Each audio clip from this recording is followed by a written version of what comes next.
I received this oddly interesting coffee from my friends Tepi and Norman. And they said, this coffee is so strong na kaya akong ipaglaban. Tignan nga natin kung totoo. Really strong. This is not for the faint-hearted. We could tell you all of the coffee flavorings, but all you need to know is that it comes from one of the strongest coffees known to man. We've even put warnings on the back. But you took no notice of that and went ahead and bought some anyway. Now it's all over to you. Good luck. Coffee the Cornish way. We're not dictators. This is just a guide. We could do stovetop, 360, cafetier, filter your choice. I don't know what my coffee maker is. I don't know what this is called. I bet I need to get a stovetop one. Kakakaba. Kasi tignan mo yung warning. Toe curling, eye-watering, volcano erupting, loveliness. Hindi na siya actually maamoy. Woot-woot. Amoy Batangas coffee siya. So, I assume na Arabica to. Hindi wala namang sinabi sa labas. Pero hindi nila sinabi kung anong klaseng kape to. Amoy Arabica. May hint ng robusta. Matamis. Tingnan natin sa ating... Okay, let's make some coffee. So, ready na to. Meron ako ditong coffee maker. Drip ata to. Let's make some coffee. So, this is Cornish coffee. Ang po siya. Pero diretso na, di ba? Mabilis to actually gumawa ng kape. Ang tagal ko hindi nagkakape because I really want to make a review of this coffee. Sabi ko kasi talaga hindi na ako inom ng kape kasi it makes me nervous. Pero okay naman na. Yan na, tumutulo na siya.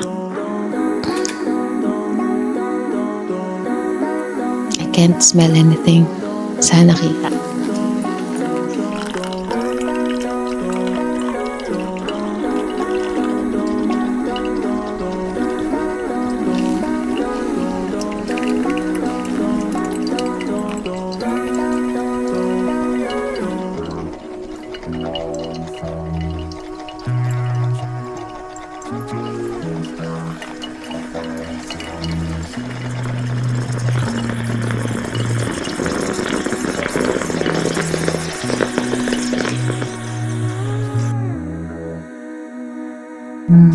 Sabi talaga nila sa akin, matapang daw to. Nasobrahan ba ako ng tubig? Ayos lang naman. Ang sarap ng pagka-roast niya. Medium to dark roast ang pagka-roast nitong beans. Pero hindi ko malasahan yung tapang.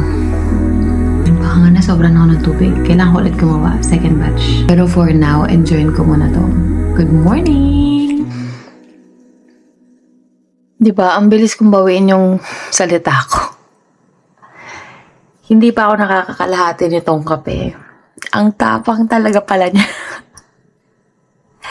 Parang kailangan ko i-check yung blood pressure ko kasi nararamdaman ko na yung dibdib ko, yung puso ko gusto lumabas ng dibdib ko. Ganun siya katapang.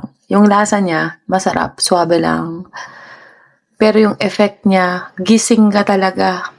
Palagay ko pa itong pre-gym workout. Ang layo ng pinanggalingan ng coffee na to. So, pag nasanay ako, paano ako makakakuha nito regularly? Thank you, Tepi. Thank you, Norman. Good find.